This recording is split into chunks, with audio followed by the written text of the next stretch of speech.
UIC. Freedom the people of hell yeah. Freedom the people of need. Yeah, yeah. Freedom the people of want. Freedom the people of need. Yeah, yeah. Freedom the people of want. Freedom the people of need. Yeah, yeah. Freedom the people of want. Freedom the people of need. Yeah, yeah. Real man a road. Now bow wolf in a tree grand a road. Now bow down to no demon a road. UIC when you see man a road, me say yeah. Real man a road. Now bow wolf in a tree grand a road. Now bow down to no demon a road. UIC when you see man a road.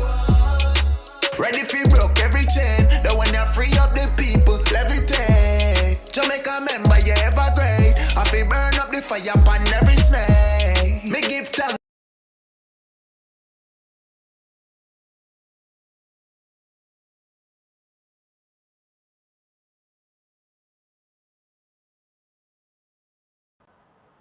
Hi, good evening. Welcome to another edition of JLP and PNP.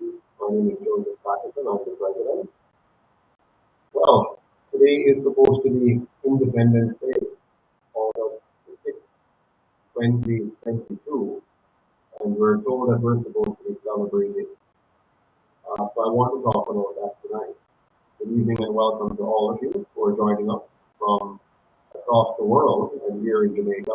I'm coming to you live from St. Elizabeth as always. This is my home. I love it here in St. Elizabeth because it is such a green and fresh part of the country. But of late, our crime rate has been going up here in St. Elizabeth, which is unusual. This used to be a very quiet and peaceful parish, but things are getting kind of hot here. But welcome to all of you. You know, I would love to be able to say to you tonight, Happy Independence Day. But as you all know, I do not believe in this independence, but I do believe in the people of Jamaica. So good evening and welcome to all of you. There's no way we can celebrate 60 years of decline, but we definitely need to look at how we can change the situation. So welcome, Trunian. Good to see you on. Welcome, Charity. Oh, how do you say that? Charity Tricks Free. Ken Francis, welcome. Simone Beckford, welcome. Supreme TV, welcome and good night. So tonight we're going to have a little chat about the 60th anniversary. Even that itself is a bit of a trick, because the idea is for you to believe that we have only been at this for 60 years, but no, we have been at this for 78 years since the first election in 1944 when the JLP won that first election.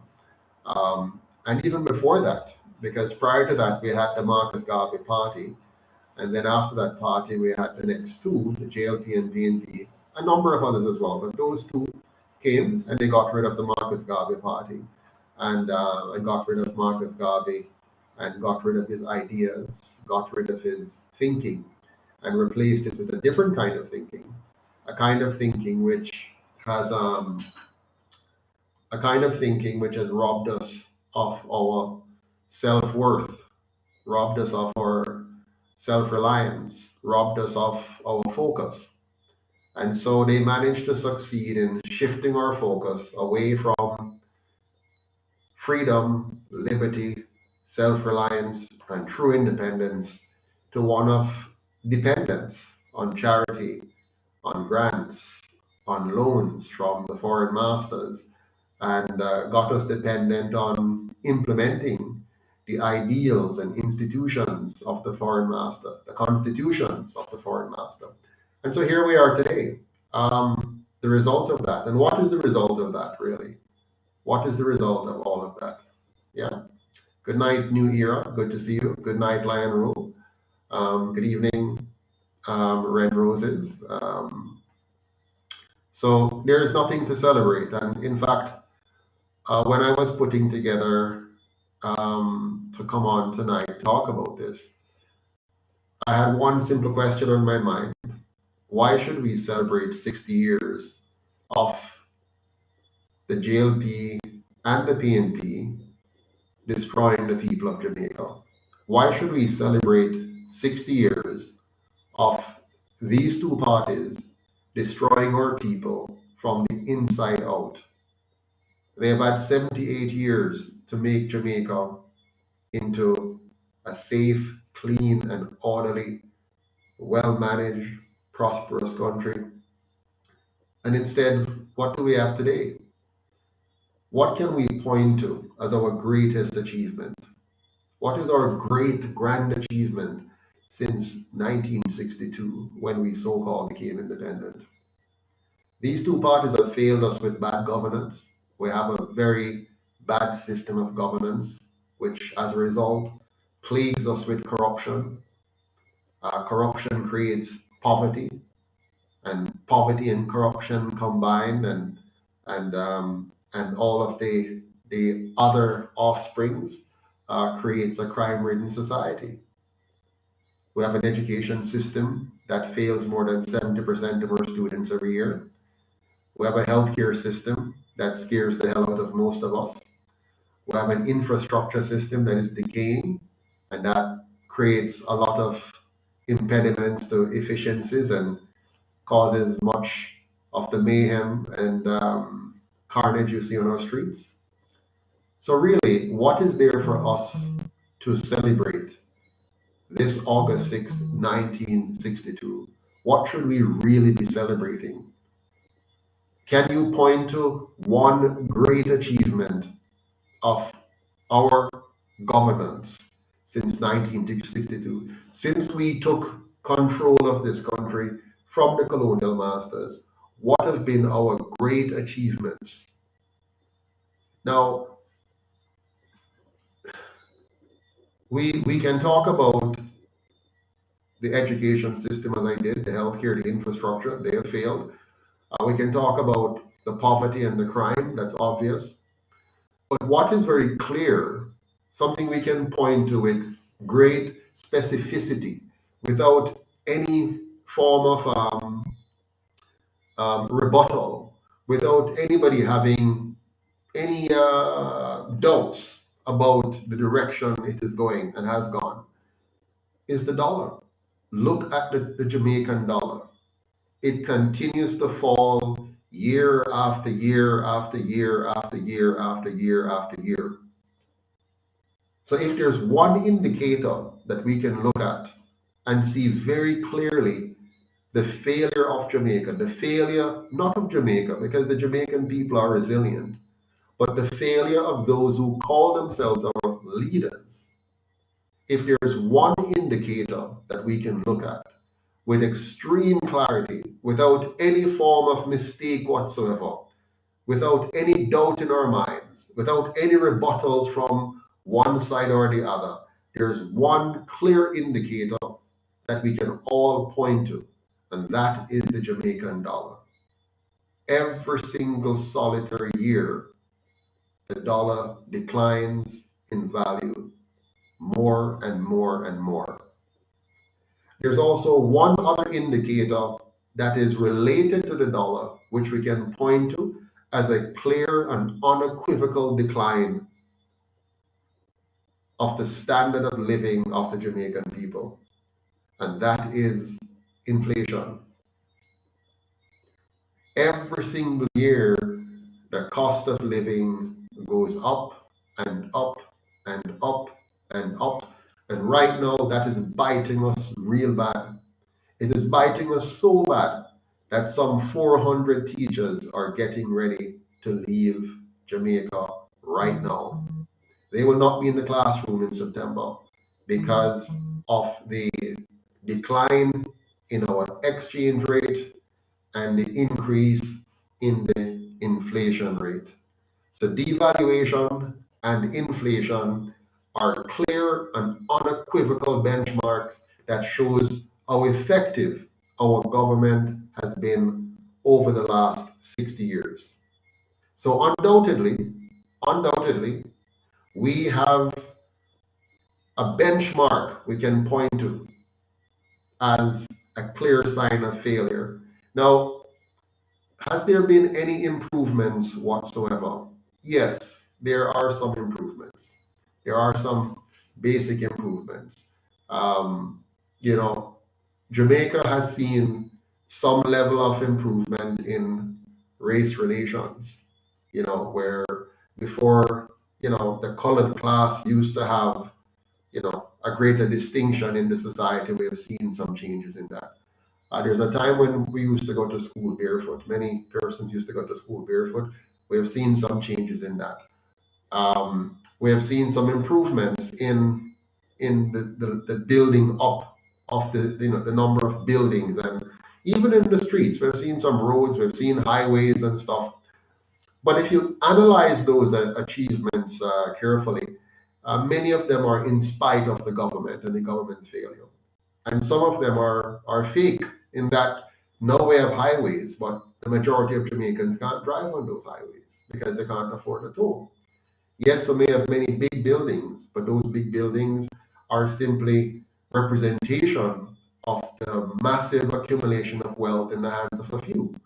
The vast majority of Jamaicans continue to live near squalor or in squalor. Many people see going to work in stockings and tie and looking nice, they dressed up, are living in horrible conditions. If you go to their homes and you see the standard of living in their homes. So don't be fooled by the persons wearing jacket and tie and high heels and stockings and dressing up nicely. We're a proud people. Even when we're poor, we try to look good. We try to put ourselves together properly. At least that's the original culture that we had. We might be poor, but we don't like to show off that we're poor. We used to try to dress ourselves up and put our best foot forward. But it doesn't change the reality.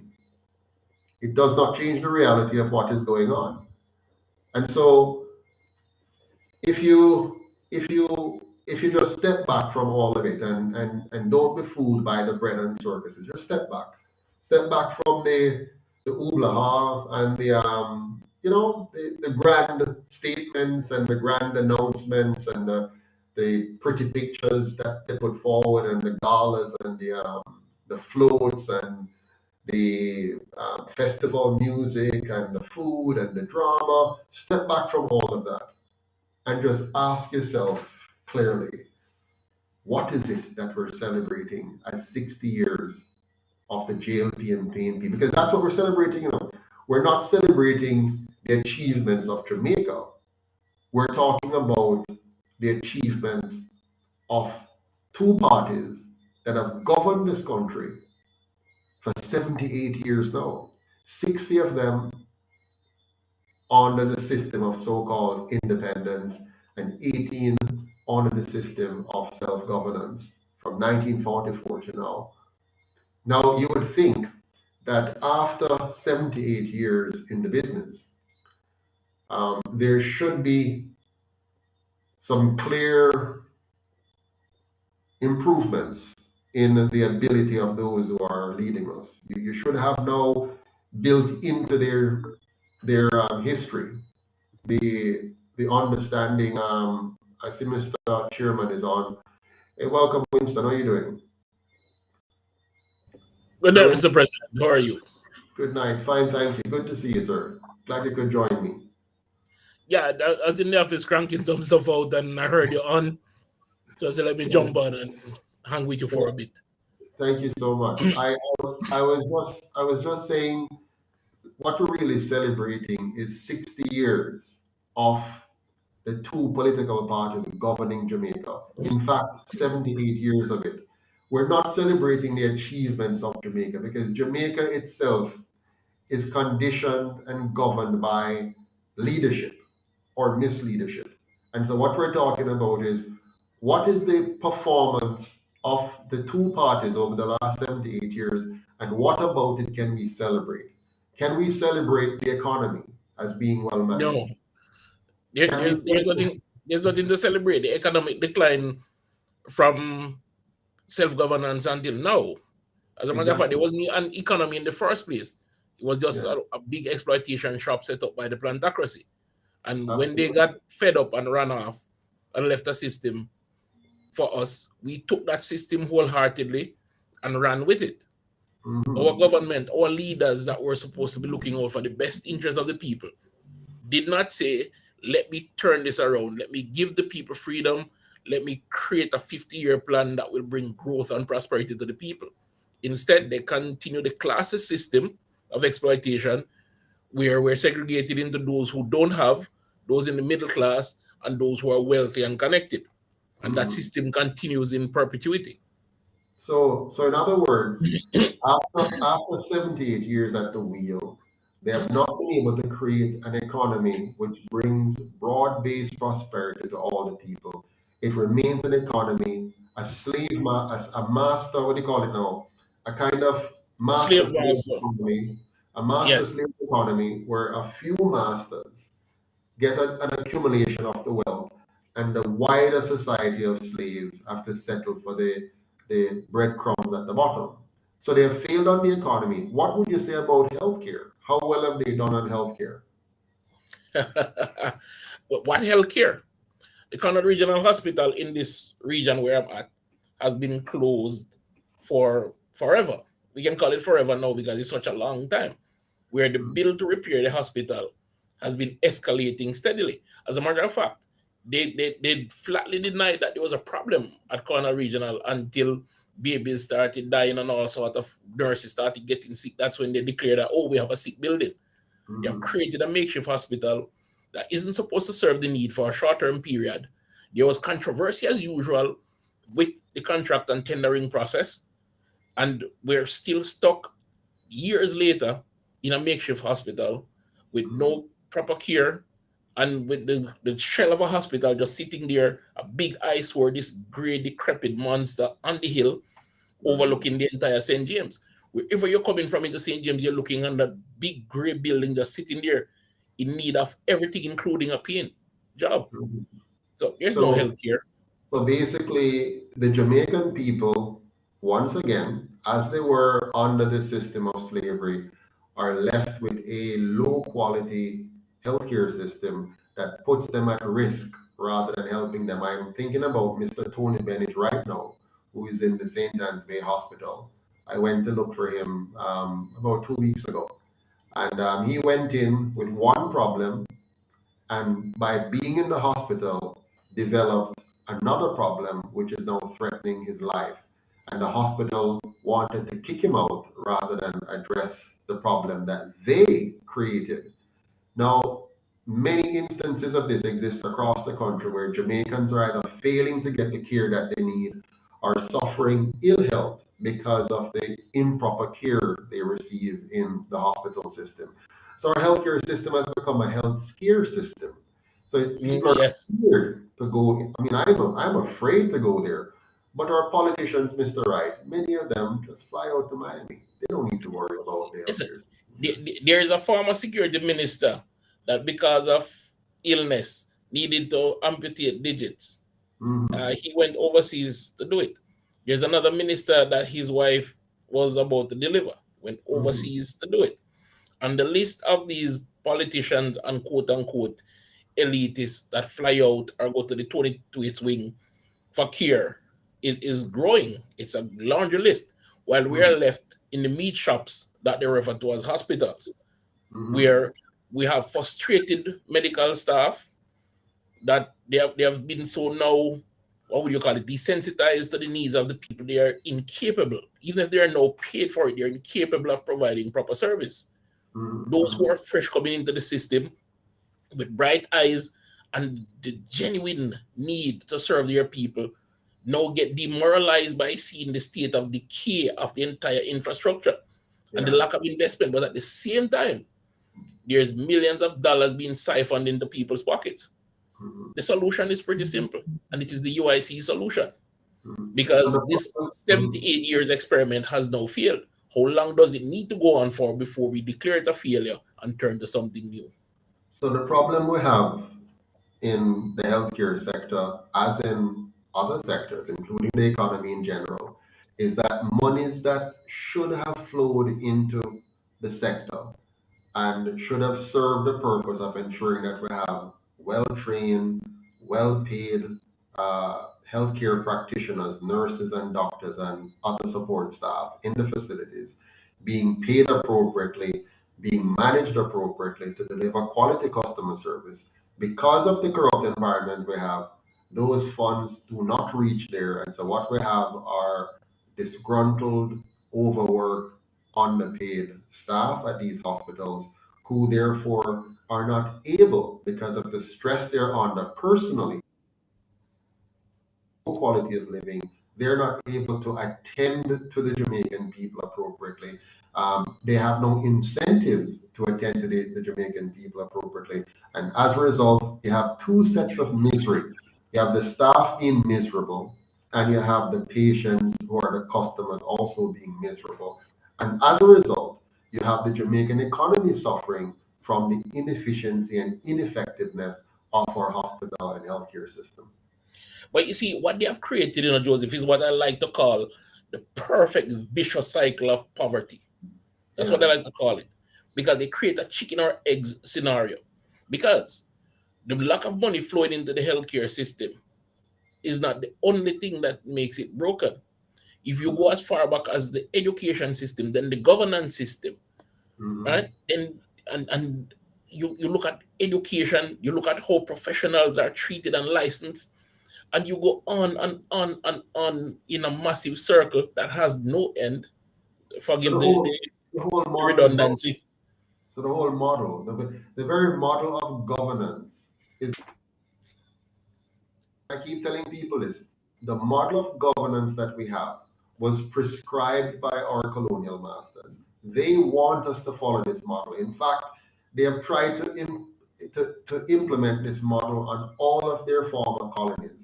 And every colony, every former colony that has followed this model are experiencing similar results as in Jamaica, whether it's Ghana, whether it's India, before they finally started to make some changes.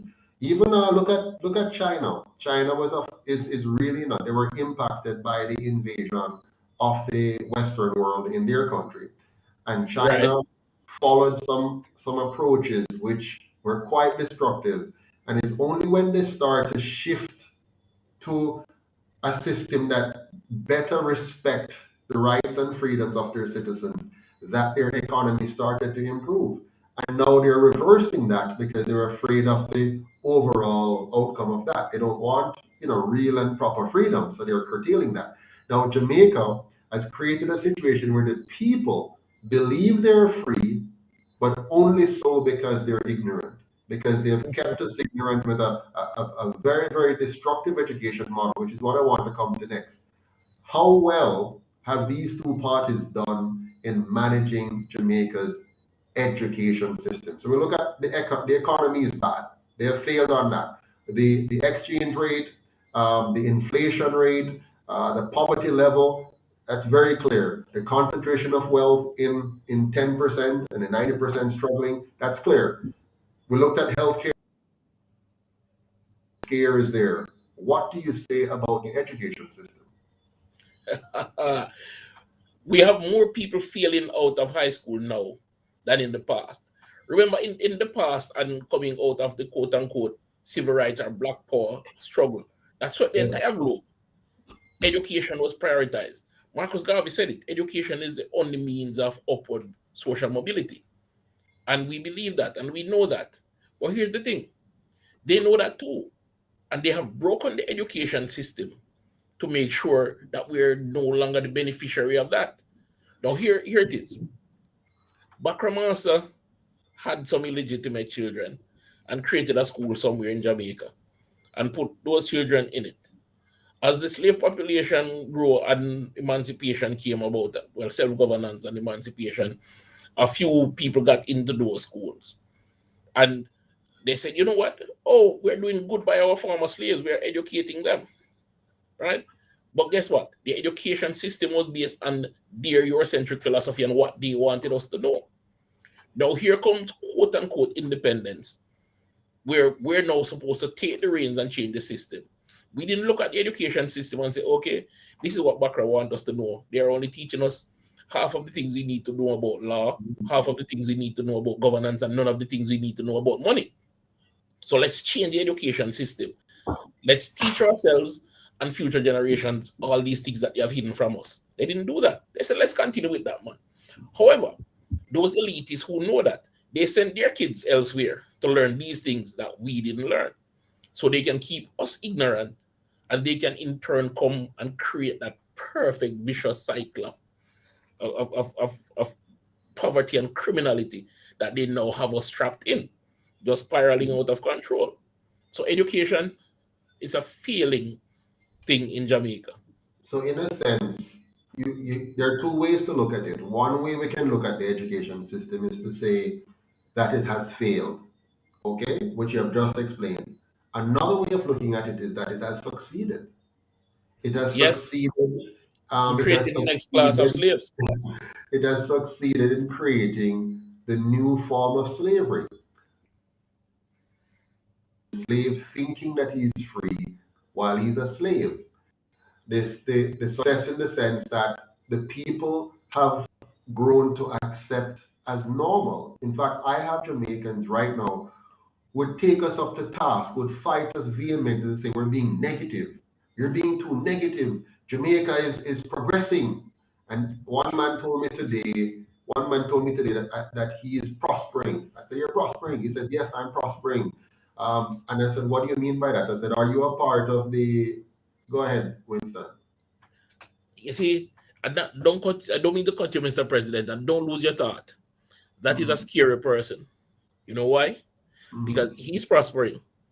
And he Yeah. hasn't sought to create prosperity for anybody else around him. And he's Yeah. okay being the one prospering while everybody else suffer. But Continue. on further examination, I realized that he's not prospering.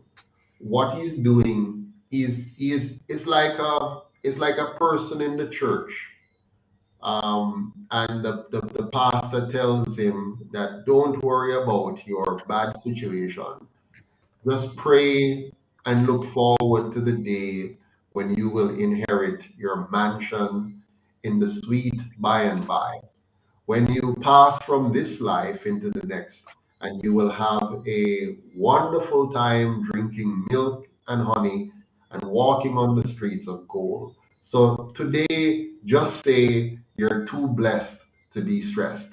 And so I found that this gentleman that was speaking to me, he was really just trying to fool himself because he's so committed to the partisan blinders that for him, as long as his party, the one that he has come to trust and value, is in power, he's prosperous, even if he's suffering.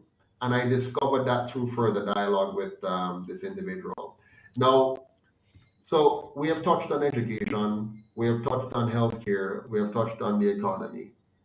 How are the two parties doing when it comes on to security? That is safe. One where we don't need to spend millions and billions of dollars buying steel to put up steel bars around our homes. One where we don't have to spend significant sums of our GDP for security on top of the taxes we've already paid for a police and justice system to keep us safe. And they've been able to create a safe Jamaica that makes it easy for you to plan, manage, build your business, take care of your family without having to worry. And I ask this because I've had the privilege of living in other countries where it is much safer than Jamaica. During my time in Canada, for example, I've never lived in a house, and I bought maybe 3 or 4 houses. I've never lived in a house in Canada with burglar bars on it, not once, never. Most of my homes do not have a front fence. There's no fence or gate. You just walk up to the house, you see the lawn, you see the driveway, you see the front door. You can just walk up to my front door, you can walk up to my living room window. And I've never felt afraid or uncomfortable. I've never had to come home from work or any other event late at night, say 12 or 11 or 1 or 2 in the morning, and feel a sense of fear, like I'm driving in and I'm looking, carefully, and I'm afraid to step out of my car and just walk from the driveway to the front door. I've never been afraid to have a backyard porch with a glass door, with just a simple lock. You just draw the door and lock it, and it's a glass door, and the porch is there. People could jump the fence and come up and break in. I've never lived in that level of fear in all of my years in, say, Canada. While here in Jamaica, I have always lived behind bars. What do you have to say about that? Before I answer that, I'm going to tell you a story. I'm going to make it really quick. Mm, I've lived away from Jamaica, second floor apartment. And I had a glass door leading to my porch, and I've never had to lock it. yeah. In the 4+ years I was away, when I got that apartment until the day I left, that door was never locked. I can only recall locking it once because the rain was blowing in. Mhm. Okay? As a matter of fact, the lock didn't even work well, and I didn't worry about it. I heard of one act of murder and a couple acts of breaking, just to show people that it wasn't a perfect place. But the crime rate was really low. On the other hand, I got a call from home here in Jamaica. One Monday morning, I'm sitting in my office, and my sister, who was with my son, was screaming her head off because men were chasing each other around the street, shooting wildly. And Mhm. she and my son has to be crying on the floor. She was getting him ready for school, and they had to be crying on the floor. And she's screaming and crying, telling him to stay down. I get a call from my mom sometime later that the teacher is laying on the floor. She called to say she's laying on the floor with the kids because gunmen are chasing each other around the school, firing at each other. No. Right? Yeah. And I've known several people in my community, I known of several people in my community that Mhm. have been murdered, victims of violent crime.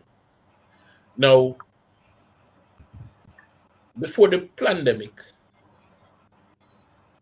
the only thing government could offer us for relevance was security. That was the only thing. So they made sure security was what they could offer. They didn't invest in policing. They didn't invest in a proper crime strategy. They didn't invest in reforming the force to make the good officers thrive and create proper investigators and proper investigative techniques that can stand up to scrutiny.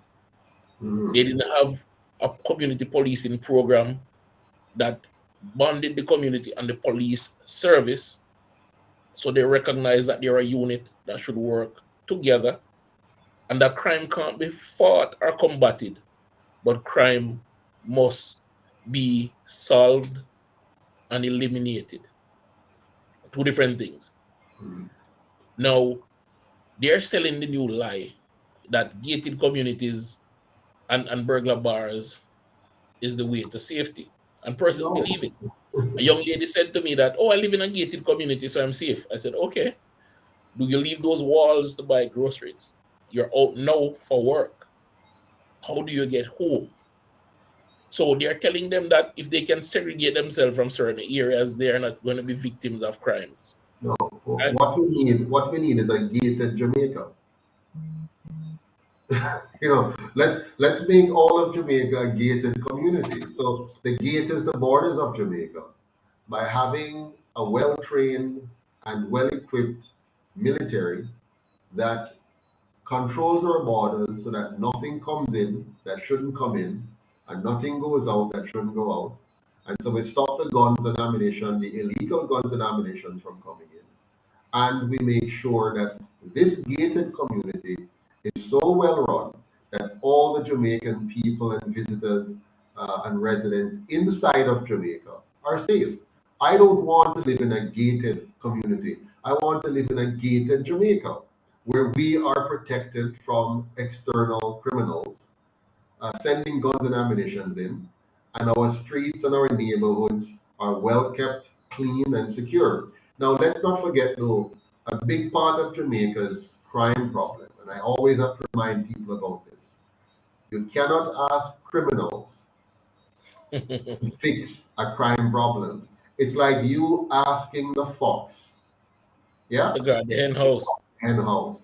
You cannot, and the Jamaican people need to learn this. We need to get this down pat. We cannot continue to ask those who have been the architects of the crime problem, those who have created the conditions for the crime problem. Let's be fair to the colonial masters. When they left Jamaica, in a sense, and handed it over to mostly our people to run, they left the country with a crime rate that was lower than Singapore's today. Okay? And since we have taken it over, our own leaders, the crime rate has gone through the roof. It is another measure similar to the inflation measure and the dollar measure. We now have three indicators we can look at and talk about the performance of our government, whether they have gotten bronze, silver, or gold in their performance. They have failed viciously on the issue of the the exchange rate. They have failed miserably on the issue of managing inflation. And they have also failed astronomically on managing the crime problem. They've also failed on the healthcare, as we said, and they have failed on education. So help me to find something that they've succeeded at, because we're talking about celebrating 60 years. Somebody, please write for me in the comment area something significant that Jamaica has achieved as a result of these two political parties. I want somebody, please, write a comment or call the number. I'm going to give you a number here. Call it and tell me, or send a text message and tell me and say, listen, Mr. Patterson, here are the ways in which we have done well as a country as a result of these two. Don't tell me about our athletes. Usain Bolt ran very fast because of him and his coaches, his commitment to the sports, his determination to do well. Just like how any one of us in Jamaica may individually do well by our own determination and effort. There are Jamaicans all across the world right now who are doing very well because of their own determination and effort. What I'm talking about is the collective now in terms of how the government has managed those tasks which are within its area of responsibility. I want you to tell me what they have done well. So far, the chairman and I have pointed out that the economy they have failed on, education they have failed on, healthcare they have failed on, security they have failed on. So tell me, what have they done well, Mr. Wright? Can we start knocking that list down so that we callers can zero in on the big ticket items? Sure. Let's start with infrastructure, roads. They built a couple toll roads, right? Yes. Oh, but the toll roads don't count because that's for rich people. And not only that, it's borrowed money and these are owned Yes. by us until we paid for it. Yes. So But Winston, hold on. Remember, the toll road, and I say Babatunde on, I'm going to bring him in soon. Remember, the toll roads, think about it carefully. The toll roads are nice roads, they're well maintained roads. I enjoy driving on the toll road from Clarendon to Kingston. It is a godsend for me personally. I love it. But then I realized that most Jamaicans cannot drive on that road, and that we who are driving on it are paying taxation twice. So we have paid taxes to the government to give us a good network of roads, and then we have to pay a toll on top of it. And we're paying that to a foreign company who has an incentive to repatriate the earnings they make from these toll roads out of Jamaica, which, by the way, further weakens our exchange rate and therefore drives up the cost of living for Jamaicans here. So the toll road is actually not an achievement. It is a further destruction of the Jamaican people and a benefit to those foreign companies who recognize how foolish our governments are and have taken advantage of their stupidity, which, don't get me wrong, the government of Jamaica and those who operate it, they're getting their reward from the arrangement. So they're getting richer. So it's not making them poorer. It's we who are paying the cost of what appears to be their stupidity. Back to you, Mr. Wright. Very true. Very true. And most people miss those simple things that identify the lie they tell. Here's another one for you. They're going to tell you that tourism in Jamaica is great. Yeah.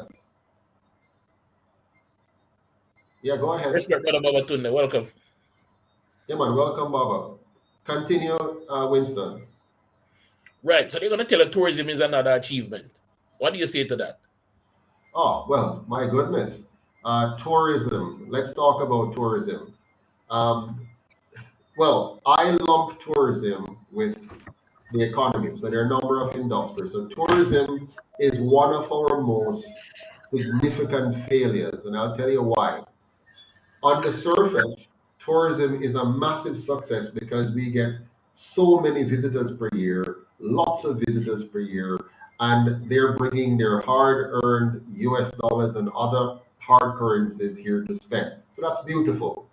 But the model of tourism that has been embraced by our leaders and forced upon the Jamaican people is one that concentrates tourism and the wealth of tourism in the hands of a few, and those few are primarily foreign owners, which means the monies that they make from tourism again goes right back out of the country in two ways.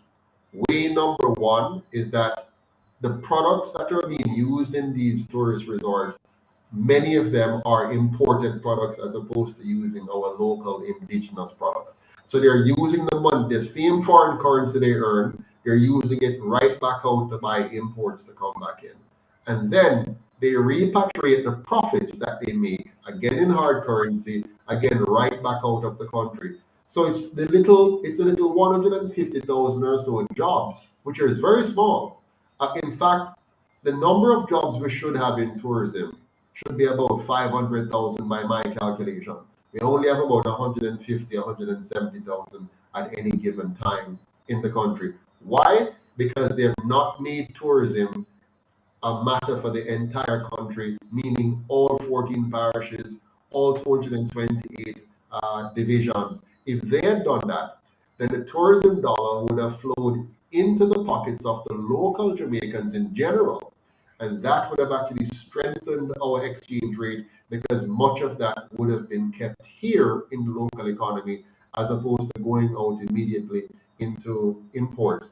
It would have also supported our local farmers, which would have caused our agri-industry to grow from strength to strength to the point where our farmers would have become wealthier, more persons would have wanted to go into farming, and that too would further bolster our foreign exchange. So if you have a massive tourism sector with not just 150 or 175 employees, but say 500,000 employees, a sector which the money is staying here mostly because of local products, strengthening the dollar, strengthening farming, and causing the farming sector to also grow in terms of the number of workers in that industry, the level of wage earnings in that industry, and maximizing the capacity of farmers to export. You're now talking about an exchange rate of somewhere in the region of 2 to 1 or 3 to 1 with that kind of arrangement in place alone. Put on top of that other things like bringing other sectors to life by not having government be an impediment, like bringing back banana, bringing back sugar, bringing back coffee, and having all of those things adding to the mix and to the export mix. You now bring the dollar on par. You're now in a situation where you're sitting like a Singapore because of all of those dynamics. What you said to that, Mr. Babatunde? Yeah. Greetings to all great people of our sacred planet. So, Chairman, good to see you. Blessings, Brother Baba. Mr. President. Another late one. Yeah, man. Respect. Yes. What you said All to right. that? I'm going to jump into it right away. Based on the situation that we are now in as a nation and people who are working to make differences, people like yourself and others, other groups across. Yeah, we find ourselves in a time now where we have to be fighting back profusely. And like you've been saying, all of what we are experiencing now is created. It's not by a coincidence or a buck up that we are now in economic decadence, we are now in monetary decadence. All of this was set to bring the sort of results that we're now seeing. So you mentioned about the toll road. We'd like to remind Jamaica that earlier this year we lost, or the family lost a police officer who was injured in the line of duty and was trying to get to medical or to seek medical attention. His colleagues came to his assistance, but the toll operator decided that they would not allow them, even though they're police dressed in their uniforms and so on, they would not allow them to go through without having money.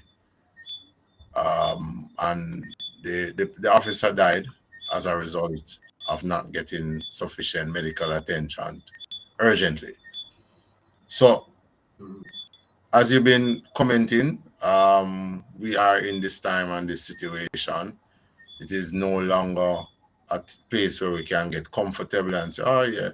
So, as we are doing the UIC, led by our president, Joseph Patterson, we as a collective now is doing what is needed to get ourselves out of this sort of decadence for ourselves and for picnic can have a better experience and a better way of life. Too often we hear people talk, them only can find betterment and liberty and solace elsewhere, so they have to migrate to go and seek that. And those are some of the fundamentals that facilitated the UIC being born, and now we're here where we can actually put the things in place. Jamaica must be better. I see, Babatunde, and Mr. Wright, I see a comment here, a question rather, from Douglas Harper.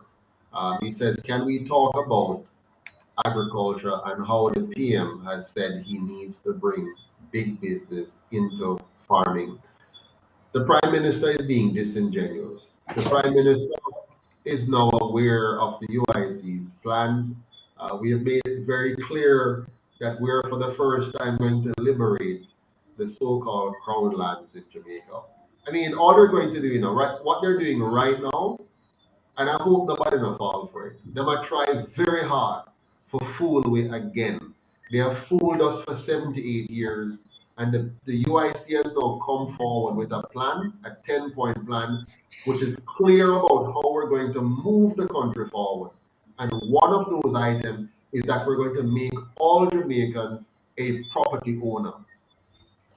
This has never been done before, or said before, or articulated before by any of them.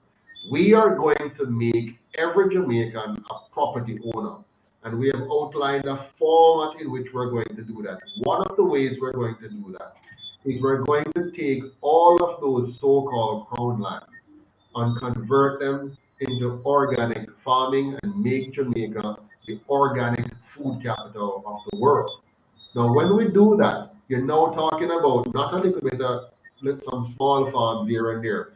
We're going full speed ahead with the Netherlands model to create some massive organic farms using up all of our lands, okay, in a way that is going to make sure that Jamaica becomes a massive producer. So these are big business. However, the land and the shares in those businesses through the land will become the shares of every single solitary Jamaican. So every Jamaican now is going to own a piece of the Jamaican land through this new farming thrust. And they're also going to get a house. Every family in an intergenerational model will now have a house. They will have it in one of those beautiful condos. If they don't want that, they will have the ability to sell their condo and buy or build their own home. And those who already have a home will benefit from our renovation programs to bring all of the housing stock up to a higher caliber of level to make Jamaica a 98% home ownership rate. So the Prime Minister is going to mount off pieces of the UIC's plan. He's going to try to put it in different language here and there. He knows that the regular media is not going to carry us on their platform. So the people are going to hear these things from him first because they don't get to hear us. But they will not deliver on it. They've had 78 years to deliver and they did not deliver, so we cannot trust them now. What do you say to that, Mr. Wright? Can we trust them now after 78 years? Well, we couldn't trust them before, so I don't see how we can trust them now. They have lied to everybody, civil servants, people in general. They've done everything in a dishonest way. Yeah, All we're seeing is personal enrichment and lack of development and investment in Jamaica and Jamaicans. So there is no That's trust right. to be had there. yeah. I don't have any confidence in them at all.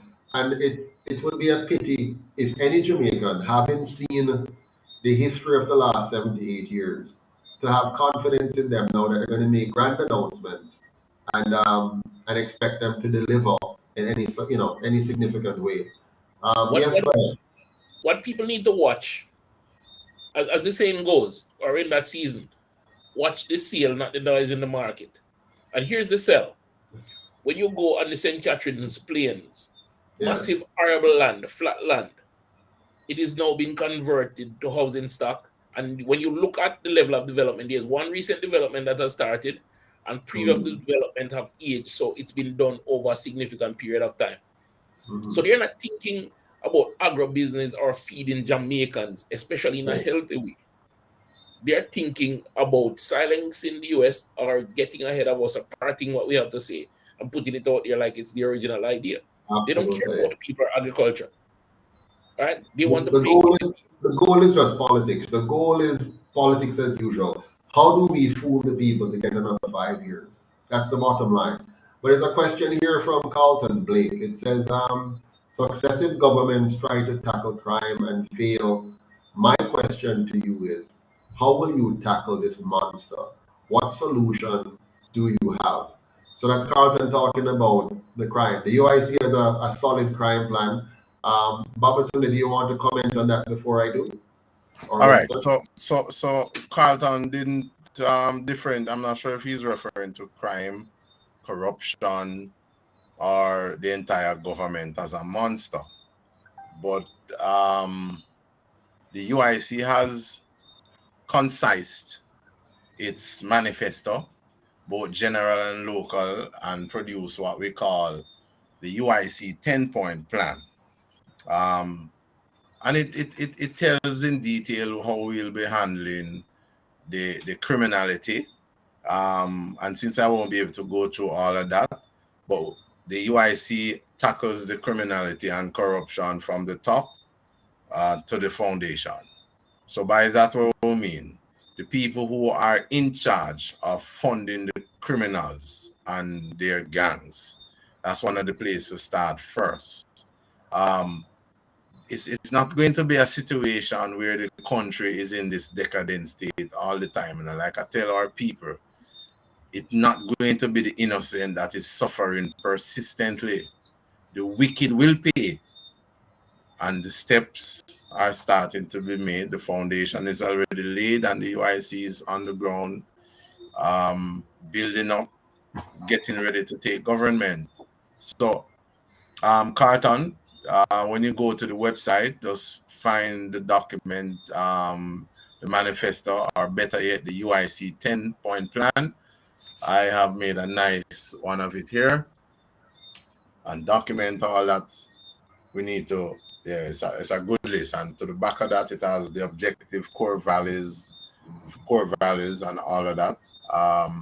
So read this document carefully, and then at another time we can have maybe a discussion on that. Yeah, one of the things that we keep having successive party coming in. or while they're in opposition, talking about crime plan and crime plan and crime plan and crime plan. And they make this into a sensational item that everybody wants to hear. What is your crime plan? What is your crime plan?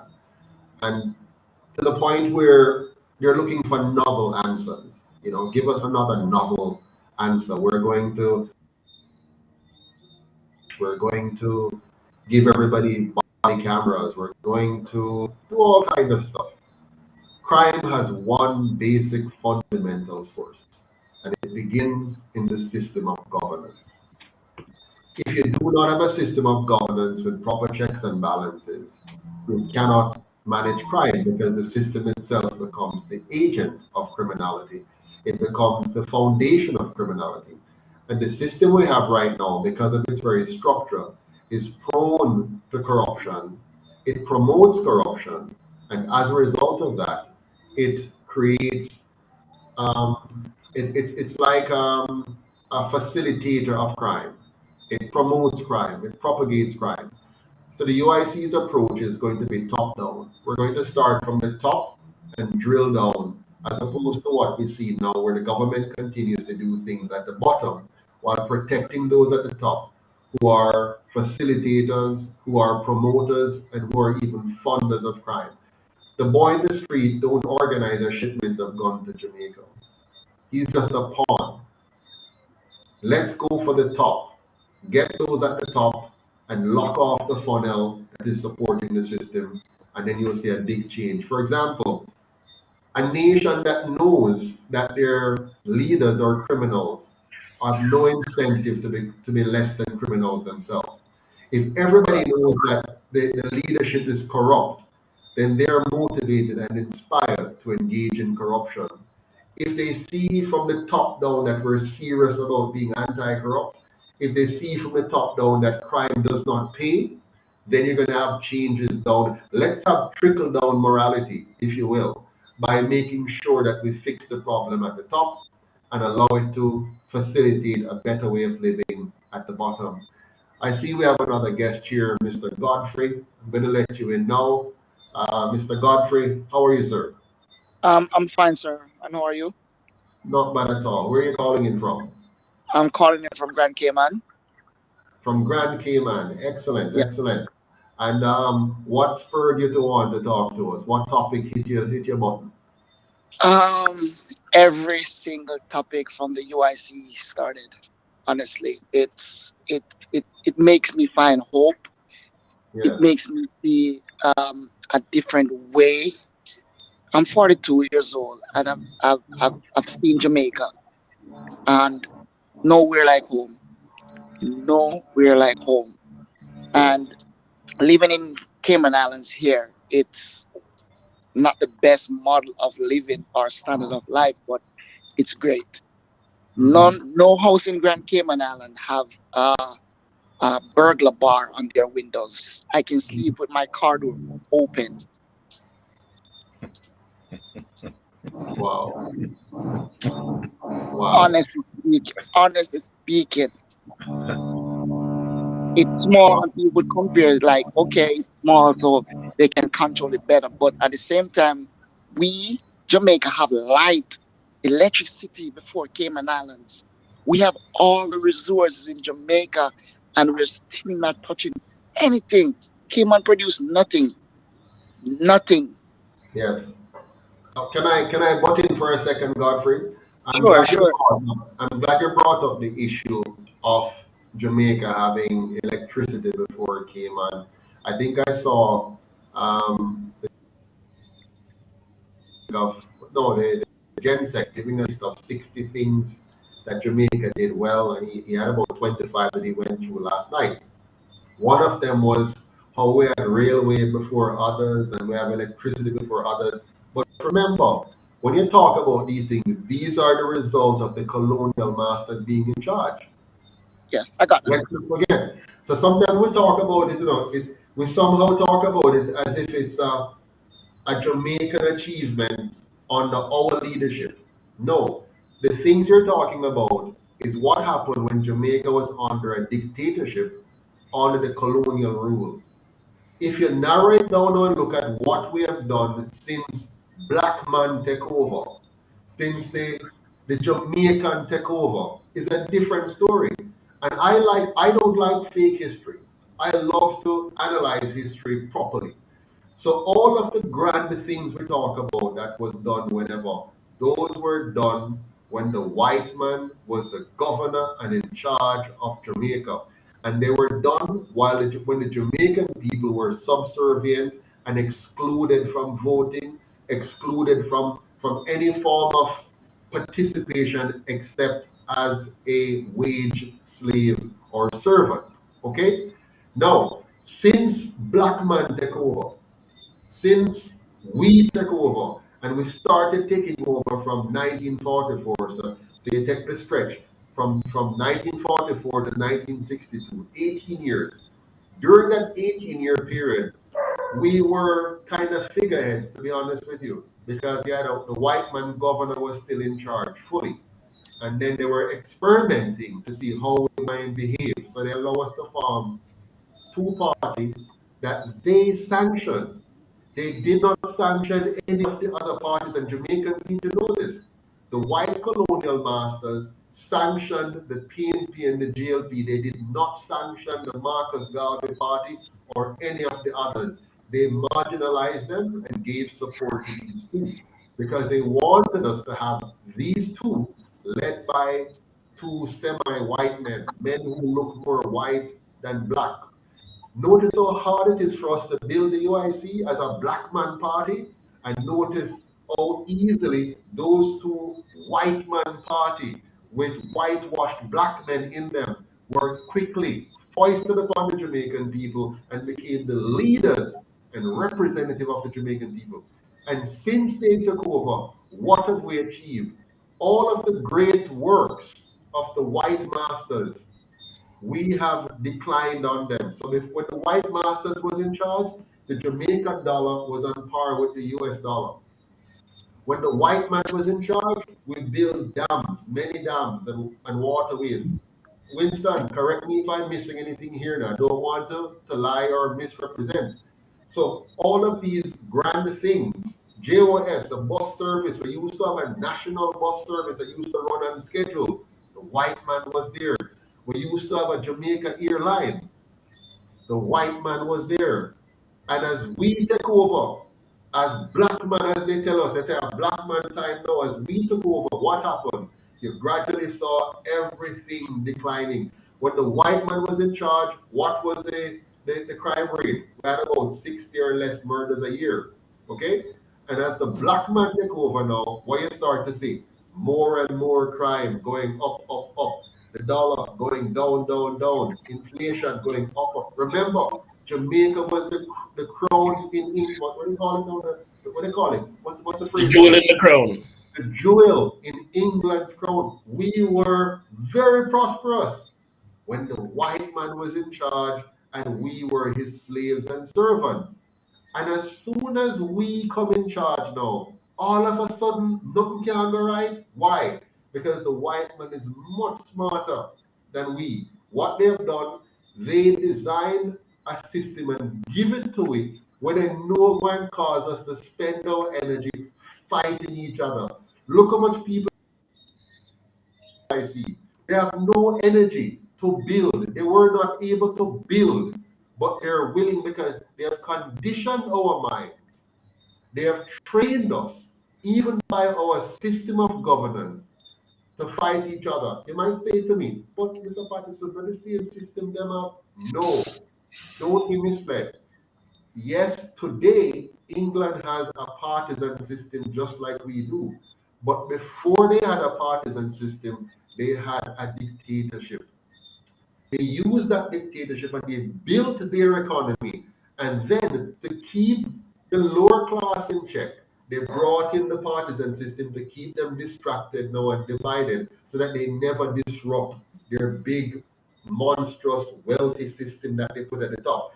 The partisan system is a system designed to protect the wealthy because it keeps the lower class fighting each other being distracted by the showmanship of partisan politics, the theatrics, the drama. You know, and that's why Jamaicans love drama. They say, when Mr. Patterson there, we want to see him on things like this fellow and that fellow. They want the drama.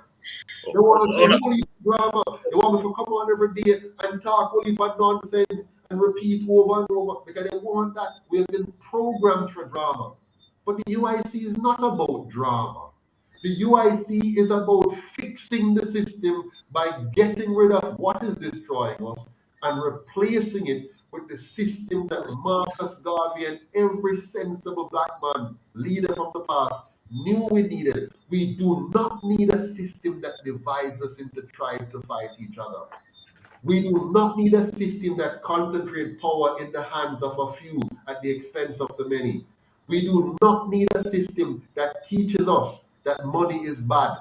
We do not need a system that teaches us that we need to be a collectivism system where we forget about our individual rights and cede our thinking and leadership to some person, some small group. So the UIC now wants to re-educate us. And by the way, that's very hard because remember, them already brainwashed me. We're suffering from mental slavery. We're suffering from thinking that this is right. We need to have government and opposition.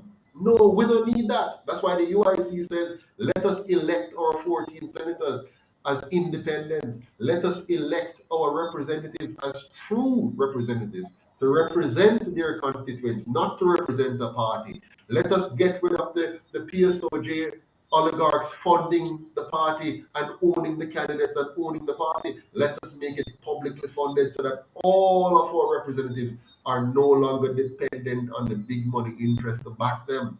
So now they can truly stand up and represent their people. That's a new way of thinking, a new system, a black man system, a Jamaica system, an African system, and not a colonial master system. And I'm hoping, Mr. Godfrey, that we can find the strength and energy to marshal ourselves and say, enough is enough, down with that system. Let us now put a new system in place, the UIC system that will empower the people. I talk too much. Go ahead, Mr. Chairman.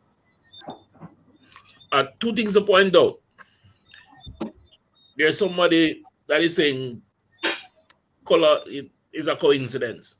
What you have said is in no way endorsing any kind of colorism. What you're pointing out is a historical fact that people are afraid to speak about.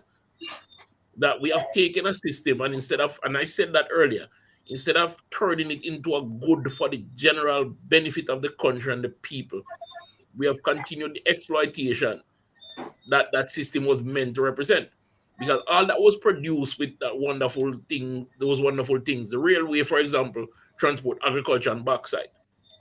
Most of the earnings from that used to go to the mother country, right? But instead of us now, since we don't have to pour that resource into the mother country, pour that into the country, it went into people's pockets.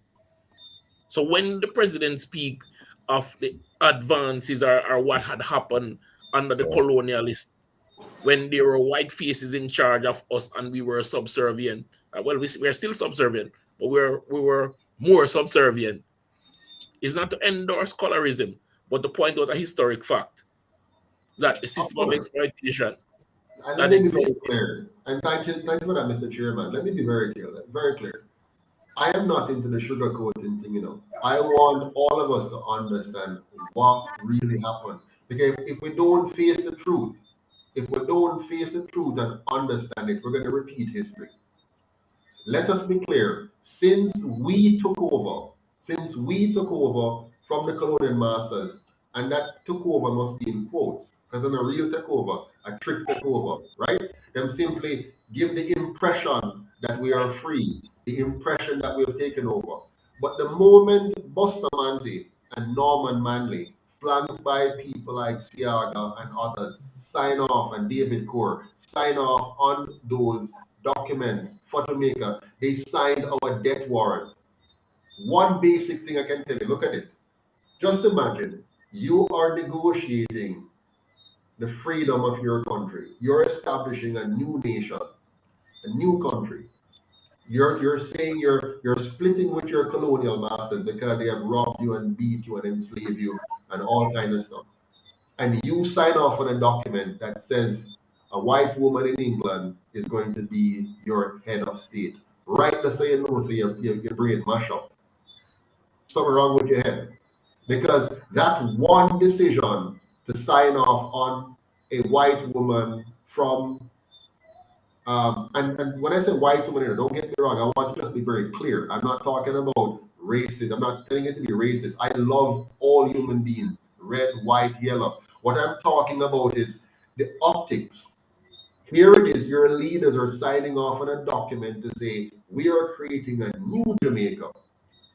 And two half white men in two parties that were sanctioned by the colonial masters that colluded to get rid of Marcus Garvey and the People's Political Party that he created to stand up for our rights.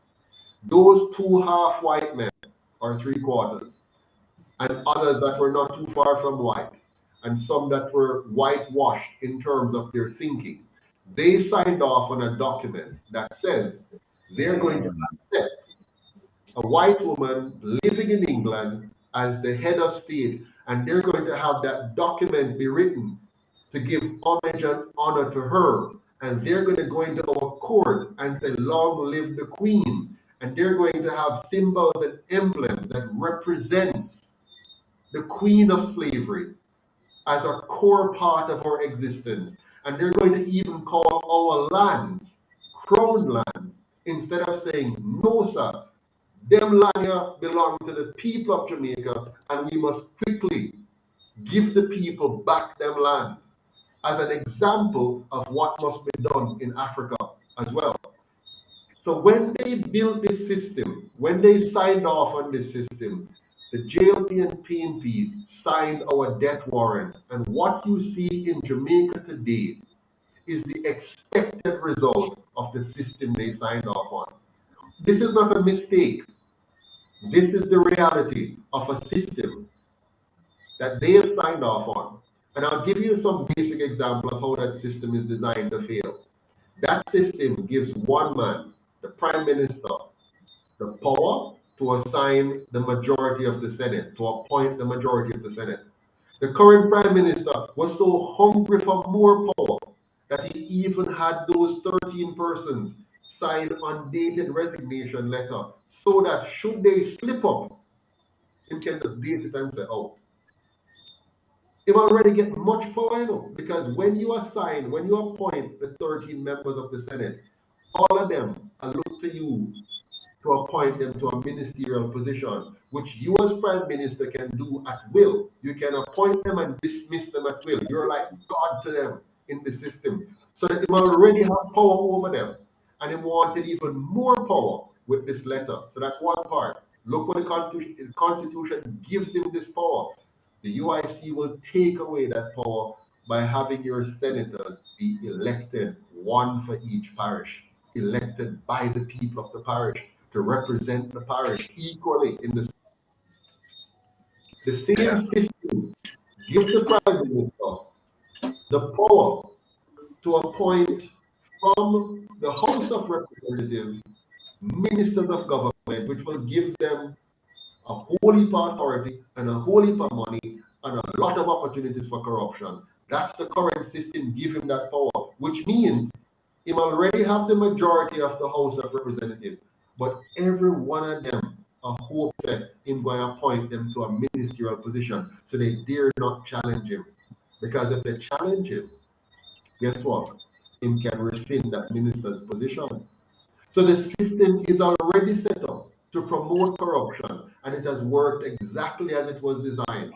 And that is why we have to mash up the system, tear down that system, replace that system with a truly representational system that will protect our rights and freedom. Back to you, Mr. Godfrey. And that is why, if I can come in here, so before you say something, Go ahead. That is the epitome of greed. Them say absolute power corrupt, absolutely. So, we as people now, not just UIC council candidate and UIC staff, but the wider population is no longer safe to sit in your individual board and say, oh, let them handle their business. No. The whole of we I feel it, the whole of we have to step forward. There's a question in the comment where I would like answer. I can do that, President. Go ahead, please. Yeah, man, go right ahead. Right. Please. So Supreme TV, I say, Mm. their question is, well, I'm actually refer this to the President. Do you consider dancehall music that glorifies violence as art? Second part of the question. And next part of the question, can you name one white reggae artist that promotes the killing of other white people? All right, so Supreme TV, here is a Babaton there, so now. Anything that glorifies death and destruction upon our innocent people is to be seen and to be dealt with just as is. Filthy is the word where we could have used now, because we depend on the stream as now. No individual who thinks of hurting another individual who never intended or never carry out any practice to destroy another one. The minute someone start thinking of killing an innocent individual, immediately they would have lost their right to living or to life. You are only innocent and should access all the rights based on the laws of nature when you avoid such sort of thinking. What is happening now, we have seen the music business get corrupted by all these criminals under the disguise of being an artist. An art form based on how nature show uplifts, empower, and promotes a positive way forward. Where I see them guys here do now is they are part of the criminal network too. Because the minute you take up an instrument that is audible and people can hear your message, either a multiple people at once or singularly, you have to be careful what message you are sending to those people. Every guy who come on here now say them is artists, they have influence, and that is why one of the reasons why the criminality is so rampant. Yeah, when the eras when one drop or reggae was being promoted, for example, when SZA just stepped out, it was a different behavior in the society. When Anthony B. Forward, when Morgan Heritage, when Marcia Griffiths, Carleen Davis, all these were different time, different message. So where we find ourselves in now, we find that the respect for life is gone. So a guy can sing about blowing out another somebody's brain and him all right with that. There was a popular thing where said them kill and collect, then smoke and forget. Now, any individual who I see promoting this sort of music, so criminality don't only go one way, you know. The guy then will say them are this jockey. They are part of the criminal networks too. When you listen to what they are promoting, and great music are being made by Jamaicans, you know. They are here everywhere. Every parish have great artists and great music. Those are not the music that is being promoted and highlighted. And I don't know, the second part of your thing now, Supreme TV, I don't know of any white reggae artist, or am I right, who sings about the destruction of their own people and somebody goes up and defend that. I have never heard the people who them call white reggae artists go and promote all of that. I've never heard that. But right now we are in a space and time where the murdering is rampant. And that's another aspect of that, you know, Supreme TV. That is a part of population control. That is not, population control is not some figment of one's imagination, you know. that thing is real. And it's not just one way you control the population. But when this thing will stop is when the criminal them who is providing the funding, we them call that white collar criminal. You see, when them there's something that start dead, that is the time you're going to start see the change, the gradual change. Just like several years ago, when we see our country get locked down because a guy dead, you know, even though he was murdered by one set of people, them in him clique, yeah, guy dead there, so. And then them say, oh, Jamaica, you have to go on fasting and we have to do. So it's not only one set of people that suffer. The change has already begun. The positive people, whether I don't go to church on Saturday, Sunday, the Rasta, the Buddhist, the monk, it's everyone's right to do something substantial to stop what is going on. And that is one of the reasons, again, why the UIC was born. In St. Thomas right now, we see some road work taking place, but some of the natural aesthetics of the place has been eroded. On your way to St. Thomas, you see, I think they call that channels fall or something to that effect. Natural spring water just run out of the rock. Now, the people who are building the road, them brain not functioning proper enough to know that they have to build the road around that. So they start make attempts now to build the road right there, and that is going to tamper with the natural flow of nature. So in every way, you see something, you have to speak up and speak out. Silence is tacit consent. Yeah. Thank you, Babatunde. And I just want to say this when it comes on to the issue of violence in music. There's a fine line between freedom of speech and using speech to incite violence and that kind of stuff, you know. But I want us to take a step back, and I want to bring in Keith on this. Keith Romans is with us. Welcome, Mr. Romans. Good to see you on tonight. And for the benefit of our listeners, Mr. Romans, even though beside the name it said Texas, he's actually the chairman of our Jump Committee, our Jump Program Board. But before you come in, Mr. Romans, I just want to speak to this issue of our music and the violence that you might hear in our music. Music normally represents the people. It comes from the experience of the people.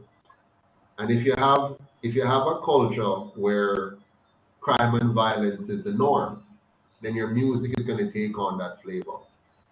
If you go to any society, whatever is popularized in that society will express itself in music and theater.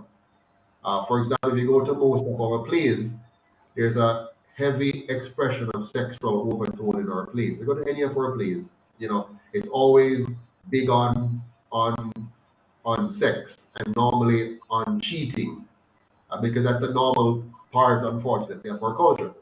If you go to our music, most of our great musicians, you know, that you hear that bust out, there's an element of violence.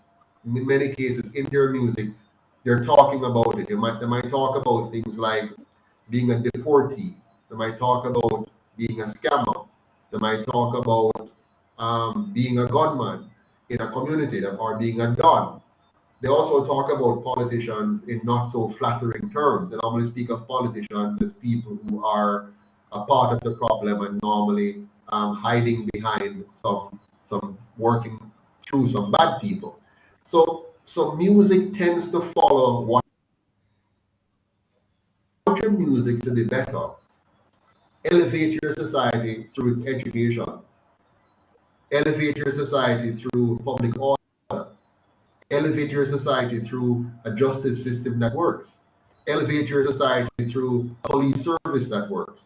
And once you get those systems working, when a child, for example, goes to school where he respects his teacher, and this is serious enough. For example, Mr. Romans, if you go to school and your teacher sells suck, you'll have a different view of your teacher than if she wasn't selling suck. If you go to school and the teacher pressure children to come to private lesson rather than teaching the class, you'll have a different appreciation for that teacher. If you go to school and the teacher look like she's making it in life because she's a teacher, he's a teacher. Oh, okay, being a teacher is something good. It's meaningful. I mean, wow, look at my teacher. Him dress good and drive good and sound good, or she sound good. She live in a decent house. So you have a respect for your teacher. So now when you go to class, you want to listen to her. Because when you look at her life, when you look at his dress and his mannerism and his behavior, you are elevated by it as a student. Now, if you go to the Jamaican classroom today, most teachers are hustlers. Most teachers are there do something on the side. I mean, something on the side for make ends meet. Most teachers, in my opinion, I could be wrong, correct me out there, teachers, most teachers are depressed.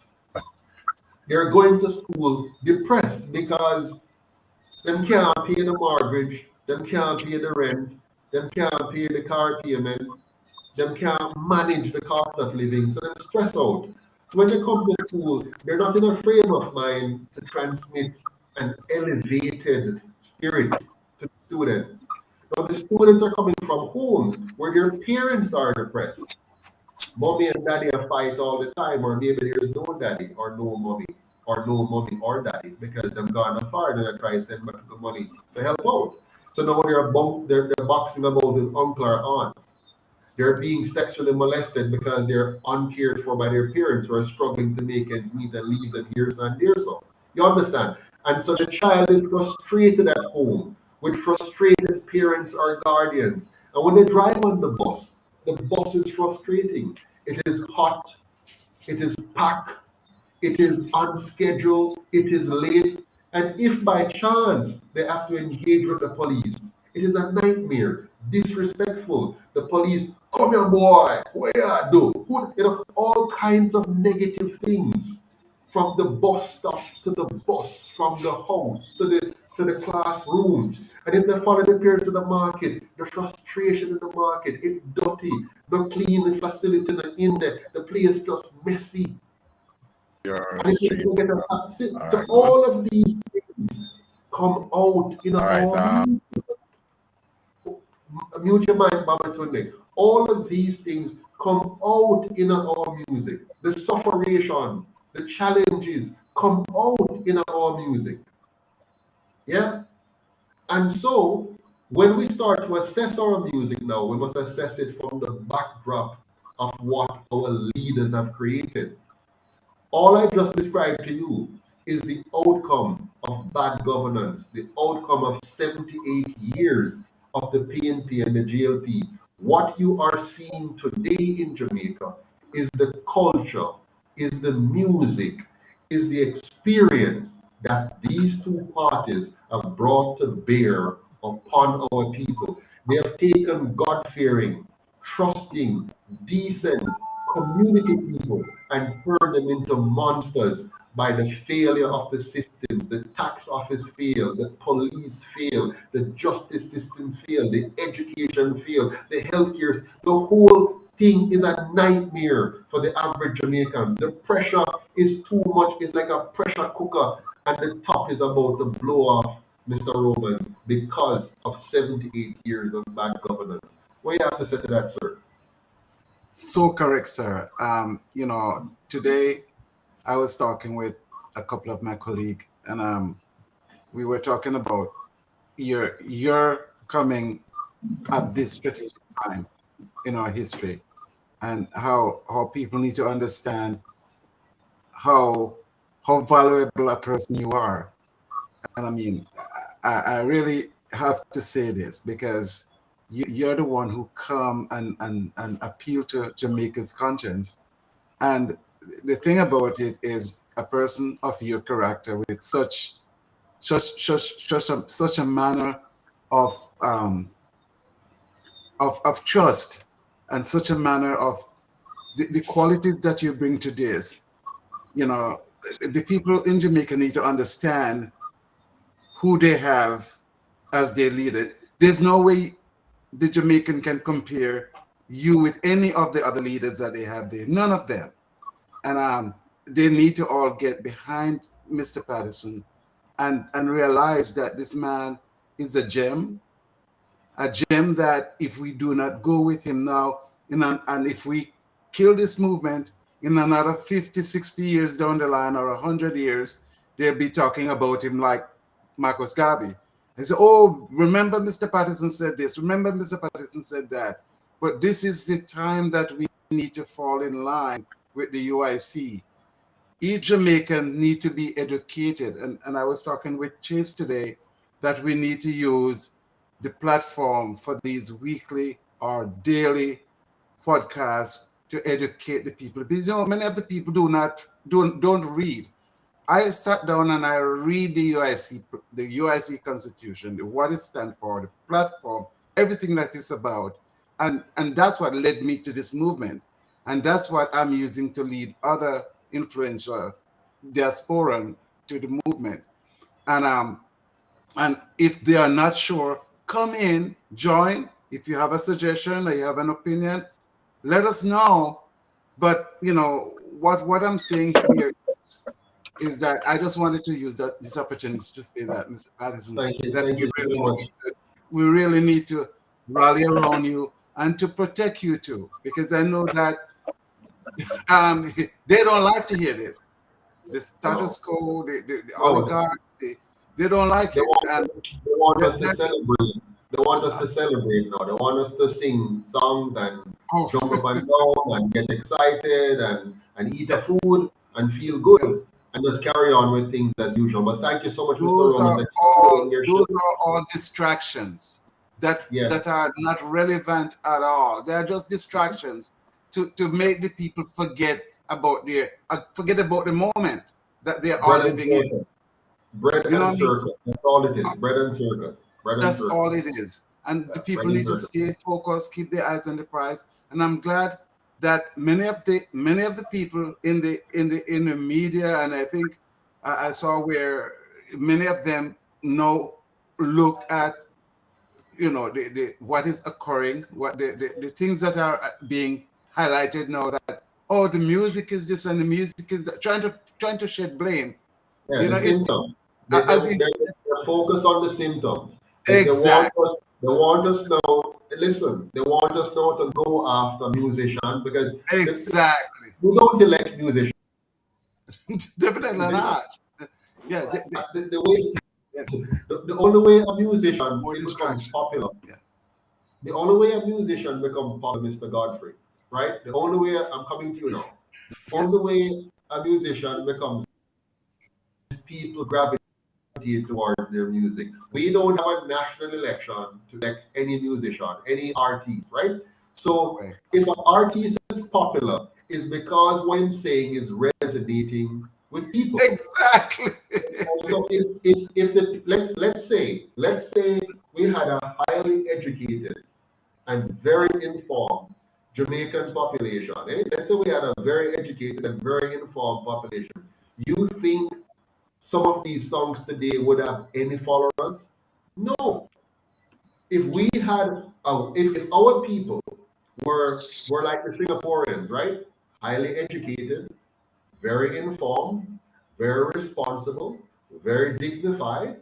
When the artist come out with him tune, he would have him granny and uncle listen to it and nobody else, and him cousin maybe.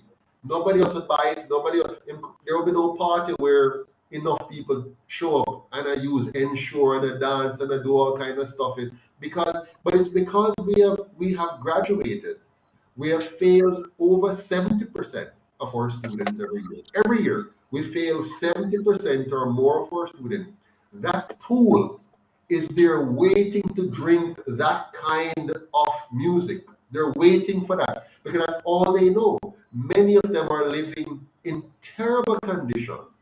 If you go downtown, Mr. Godfrey, downtown Kingston, and just go through our capital city, the capital of Jamaica, and go and visit where the people are living in the capital city of Jamaica and see the sewage in the street. Many of them living in homes that were built before independence, still there in the same old house. The bottom now tear out, the walls tear out, the top tear out. It's rat infested, roach infested. It's breaking away, can't be maintained. That's our capital. That's the capital of Jamaica. And you walk through Luke Lane, you walk down Beeston Street, you walk down Blake Road, you walk down Hanover Street, and look at the condition of our capital city. Not just the front part, not just the front page where they might just fix up every now and again. They're beginning to do some work on the front page. Go into the real inner cities and see the condition of life. You're going through some of the little zinc gates and you pull it and go in and you see the cramped up facilities in there and the little babies living in dangerous conditions. The rotten zinc that if it cut, then you know what happened with that. You understand? It's horrible. Now, that is the foundation that will receive the kind of music we now want to ostracize. You understand? That music is for them. Them want to hear that. Them want to hear bust some gun in the man, do this to him, do that, because that is what they have been fed. That's their experience. When I used to live down on Blake Road where I was born, okay, downtown Kingston, every single night shot a bus. Every night. Every morning when I wake up, me hear people are cuss some clot from morning, as soon as before morning break, you hear some clot or cuss. You understand me? Somebody a fight. Somebody, you see two women with their slip over their breast and maybe some roller in their head same way, and them come outside and them start to do some things, right? And before long there's a brawl in the road. Little later I'm going here, yeah man, them kill a boy around the Luke Lane last night, you know. Yeah man, down at Prince Street, them shoot a boy, you know. That's the kind of thing the people that grow up, you know. So when the music come to them, they don't want to hear Bach and Beethoven. They don't want to hear no nice, pretty, sweet music. They want to hear some dirty music because that is the life that they're living. But if you want them to listen to good music and appreciate nice music and whatever it is, create a nice Jamaica. Give them hope. Make when them go to school, them feel that if they study my lesson, I have a good future in Jamaica. But if when they go to school, this no matter because if we get 13 subjects, may I go there and have no work. But if we go scam right now, we can help mama with something tonight. You understand? So let's be real, people, and let's stop allow Andrew Olis and Mark and JLP and PNP to fool us up and behave as if this is not the Jamaica they create. Let us do better. Let us do different. Let us say bye-bye PNP and JLP, but done with it. Enough of the trick. May I move on now and move on to something better. Your turn, Mr. Godfrey. I talk too much as usual. Go ahead. No man, it's always fun listening to you, Mr. Patterson. Always fun and informative. I just want to go back a little bit about the teachers and the nurses who are being mistreated. Even the hotel workers. I don't know if our Jamaicans really understand what's really been digging in us. They're giving teachers to work as contract workers. Most of the hotel workers now are being contract workers. And no one sees a problem with that. No one sees a problem with that. If you're a contract worker, you don't have a job letter to get to do anything. Anything. Think about it. And they take you for 3 months, and they give you a break after that 3 months, and take you back after a month, and the cycle keeps going. To beat the system. And we don't see that. But, so by the way, everybody should know. Crazy. Everybody should know Mr. Godfrey. Exactly. Mr. Godfrey is in Cayman Island. Mr. Romans is in Texas, USA. Baba Tunde is in Kingston. Winston Wright is in Westmoreland. Or Montego. Montego Bay at the moment. Heading to Westmoreland in a few minutes. There you go. And I am in St. Elizabeth. I just love this. I'm original from. I'm original from Savlamar, Westmoreland. Okay, so right. Wow. Big up the Savma. Yeah. Now, I want to see a better country. Yes, we have not exhausted. I've exhausted my 1.5 hours, so I'm going to give each of you 1 minute for a closing thought. All right, just before you go to closing thoughts, Sir President, I have maybe one question for Godfrey. Yeah. Yes. So Godfrey, in a Cayman Island with the idea at this time, students are allowed to fight teachers. Is that part of the culture there, sir? No, no, no, no. You can't even think about it because they've been respected. Like teachers treat like a queen and king up here. Is the Jamaican music that available right there, in that that area? right there. Say that again. The Jamaican dancehall music, is it Uh-huh. played in Cayman? Every day. I listen to dancehall music. Good. So, But I'm supposed to go to the gate long time because Damon Cover already explained all of that. Music All right, don't. so hold on, Babatunde, we're not starting a new show now, so I need to wrap up. So yeah, man. Yeah, so the point was just for emphasize a culture. So even though one will say, oh, Jamaica this, so even though the culture of music is exposed to there, Cayman have a different system which is fundamentally different. And is We have good governance. Exactly. And so people who is supposed to be respected are respected. It's a reason why you don't have students over there. So I find teachers. So we just raise that point because we did want, put some so thank you for your 1 minute, Babatunde, which is a very 1 minute. Hold on. Since a 1 minute, sorry, my other team people here. All right, Jamaica. I never want to come off here and not say this. And it's not true I have any bad behavior or nothing. I'm excited to share this with you. The United Independence Congress is going on the road. Our All Island tour begins Saturday the 13th of August 2022 inside Morant Bay, St. Thomas. Morant Bay Primary School is where we'll be at. We'll be in the space from 9 a.m. in the morning. We have a town hall that starts at 2 p.m. So bring out your family, bring out the picnic them, bring out the uncle, the aunts, the nephews, the wives, the husband, all of that. We'll be on the road meeting, we'll be canvassing with our people, our president will be there. The VPs will be out, come out, share how St. Thomas can be better. It's a lovely, the natural aesthetics of the place is superb. However, there's a lot of infrastructural support that's lacking. So we get going on the 13th. After that, we move to Portland, St. Mary, St. Ann, Trelawney, Montego Bay, Hanover, Westmoreland, St. Elizabeth, Girlchester, aka Manchester, Clarendon, St. Catherine, Kingston, and St. Andrew. So watch out. UIC. A question came up earlier. You can find the manifesto on the UIC website, one for the general election, one for the local government. So, tour, AI tour, not artificial intelligence, but the United Independence Congress All Island Tour. Forward out, come take up your mantle, come hold a vibe with it. We only can get better as a collective. Yeah? So, to the item, the 13th. 1 minute, them give me, I'm going to go right a little. Love and respect. Babatunde that. Okay, thank you, Babatunde. So all of you who are willing and able to join us on the tour at any leg at all, you might not be able to do all parishes. You might just want to come out for St. Thomas on the 13th of August.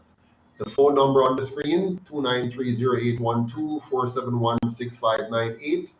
Either of those numbers, you can WhatsApp or call to say, I would like to be a part of the tour. Again, you can do any one of the 14 parishes or any number of the 14 parishes, or maybe you just want to donate. These tours cost us quite a bit of money, so if you want to donate, just send a message to one of those numbers, 293-0812 or 471-6598, both of which are 876 numbers. And you can go to our website at uicjamaica.com and give your donation. Every dollar you give is a vote for good governance in Jamaica. So anywhere you are, whether you are registered to vote or not, you can vote for the UIC by giving $1. If you give $10, that's 10 votes. If you give $25, that's 25 votes. So as much as you donate to the UIC, $1,000, that's 1,000 votes. Help us so that we can help you. We're stronger together. Now for your 1 minute, Mr. Winston, I know you have to jump off now to take yourself home. What is your 1 minute comment before you go, sir? I see a lot of persons in the comment section saying that they realize that UIC is for change and UIC will be better for Jamaica. We appreciate you saying that, and it's something that we work really hard at, especially the president, to make sure that we hold true to liberating Jamaican people. So we're going to ask you kindly to help us help you and help the Jamaican population on a whole. So wherever you are, I'm sure you know a dozen Jamaicans. Share the word, share our website, share our link, share the information. But most importantly, and Brother Romans usually tell me this, if everybody, every Jamaican in the diaspora reach out to their Jamaican relatives and say, hey, let's support this party and push UIC, we will get that far away.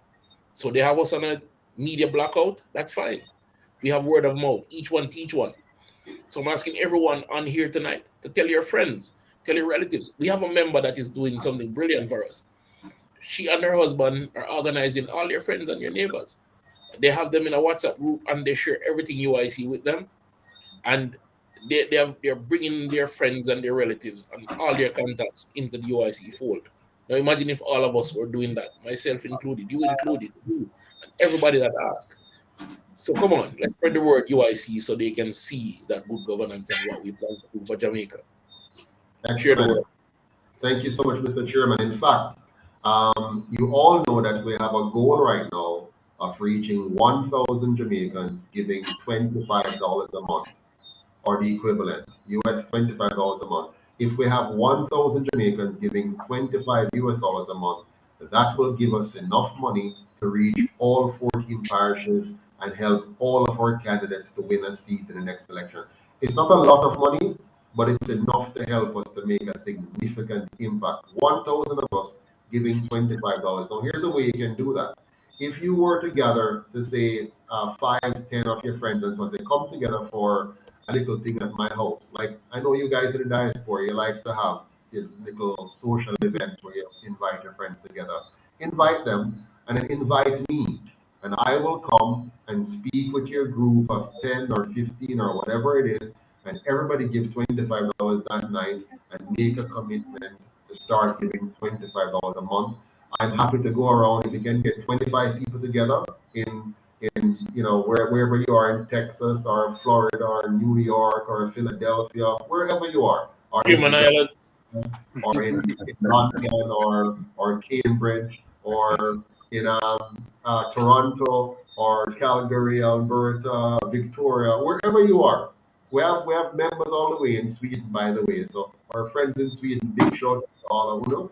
And so wherever you are, you just say, I'm bring some people together and I want Mr. Patterson to come and talk with us. 10, 15, 20. I want the chairman to come talk to us. I want Baba Tunde to come and talk to us.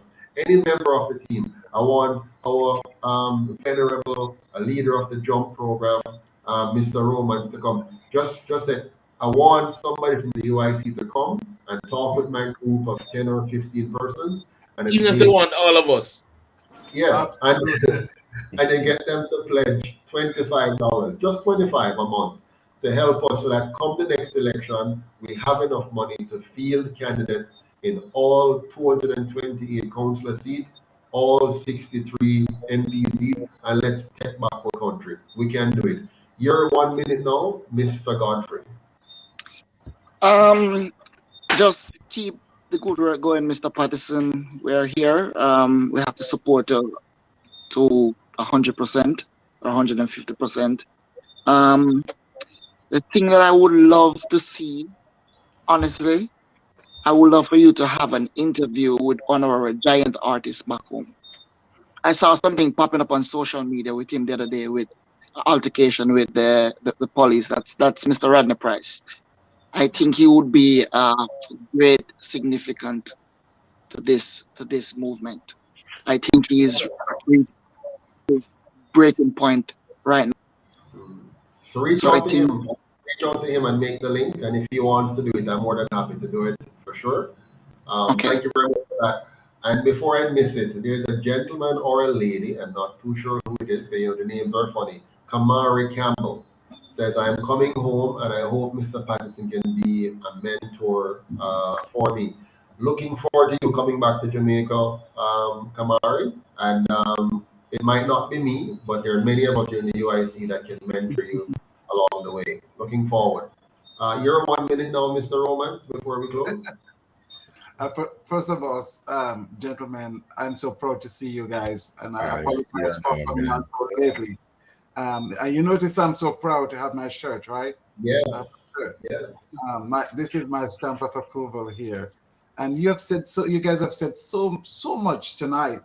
I'm gonna be with you in that tour, Mr. Babatunde. Tonight, I'm gonna go on and make my contribution towards your first move, and then as much as I can, I will be contributing as you move throughout the country, because I like to see something done as you go step by step.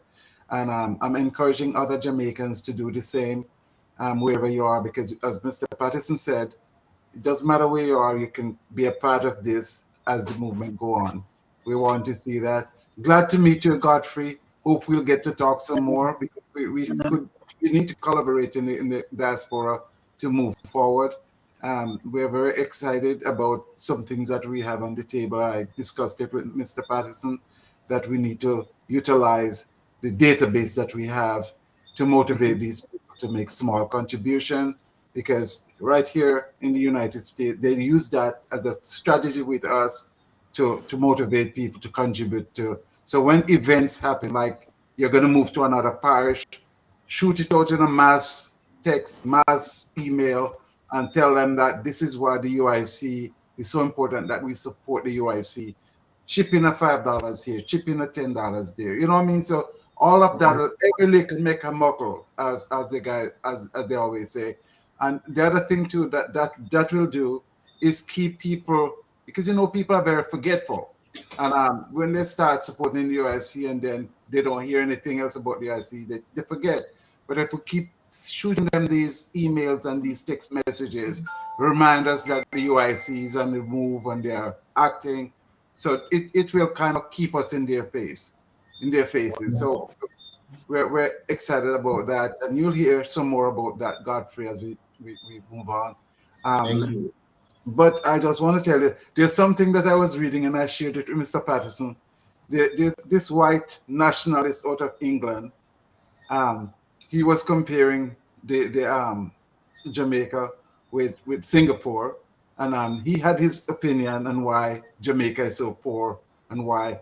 But then they have their biases, and their biases is still there, guys.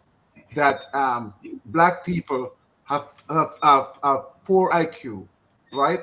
So that is why we can't come to anything. We cannot, we can never ever live at a certain level. We cannot gain any type of success, because those are the perpetual things that they live with for years and years, and then they pass it on to our paracolonial leaders, that like the ones we have there, because those people are doing the same thing over and over and over to the mass of people in Jamaica, and they believe that we can distract them with this, we can distract them with that, and then election time we come and give them a little this, and they'll come and vote for us, and then after that, for the next 4 years, disaster. So they are convinced that the Jamaican people have poor IQ. The mass of Jamaica are poor IQ, just like how the people in the colonial people carried it over. They're not telling us, but that's how they treat us. But as Mr. Patterson said, Mr. Patterson, your presentation the other night was excellent, man. Education, education, education, education. Because if you educate the people from the grassroots, just like what they did, that will solve so much problem. People will now realize that, what? We're smarter than we think, than they think we are. So we just have to fall in line and look at the priorities of this movement. Look at the manifesto, Thank you, look at the Mr. constitution. Roman. Thank you, As guys. So much always, to say. We have to say always, but really appreciate you guys, and we're looking forward to great things. Appreciate it. I'm going to get a little Thank you. a little stopwatch and put it in the corner so the 60 Right. seconds. But just one little advisory here related to our event coming up for Saturday. Please, those of you who are coming, we need to see you. We welcome you, but give yourself a minimum of 3 hours to get to the venue, because massive roadworks is going on now. And any eventuality can happen. So you want to make sure you give yourself some time to get in comfortably. You don't have to be rushing and anything. We don't want no one having an accident or getting injured. So please give yourself that time. We want to thank the people in St. Thomas who is helping us. And of course, the UIC National Organizing Committee. We want to thank Ms. Janet Rennie, Shirley Douglas, Marcia, and the other people of St. Thomas who will be pouring out. Miss Lindsay, many thanks to you again. The work began. The UIC is so joyful and excited to be out and meeting our people. So watch out. Just keep supporting me. We'll get better from here on in, and present a better Jamaica for our picnic and for them picnic. Left for us for now. Baba Tunda that UIC. Mr. President, Go ahead, Winston. if I can ask Supreme TV to message, WhatsApp, or call those 2 numbers at the bottom of the screen to have a proper dialogue. I see two related matters being pressed by Supreme TV. Please reach out on those 2 numbers and we'll address whatever concern you may have. Thank you so much, Mr. Chairman. And yes, if you're not getting your T-shirts on time or shirts on time, please make sure you communicate with the number. My friends, we are now at the end of this series, but there are a few things in the comment area that we have to respond to. One of them is the waiting on the T-shirt, which the chairman just responded to. Another one is a question: if I am elected a member of parliament, am I going to swear allegiance to the Queen? The answer is unequivocally no. I will not be swearing any allegiance to the Queen. But even though I won't be swearing an allegiance to the Queen, let's make no mistake about it that I would still be elected under their diabolical system. So we're not under any illusion that we're out of the woods just by being elected, which is why the UIC, upon being elected to form the government, our first and utmost priority is to move swiftly to introduce a new and indigenous constitution for the Jamaican people, to defend the rights and freedoms of the Jamaican people, to completely abolish the existing system and replace it with a new constitution without any colonial relics attached to that new constitution, no Governor General, no Queen of England, and all of the various corrupt machinations that exist. We're going to sweep those out and have a system that fully respect, protect, and serve the people of Jamaica for the first time ever. We'll also even revisit the names of our parishes, our streets, all of those things, and give you a Jamaica that reflects who we are. We're going to reconnect with our African heritage, and we're going to allow ourselves to think outside of the colonial box, outside of the Eurocentric box, and for the first time, be a truly free people that believe in themselves and can build things for themselves. Yes, the idea is out there that the black man can't do much, and that's because the black man has made 2 mistakes. One, he has adopted the systems and strictures imposed upon him by his colonial masters, and 2, he dares to respect it and reverence it. We shall have no reverence for the colonial system.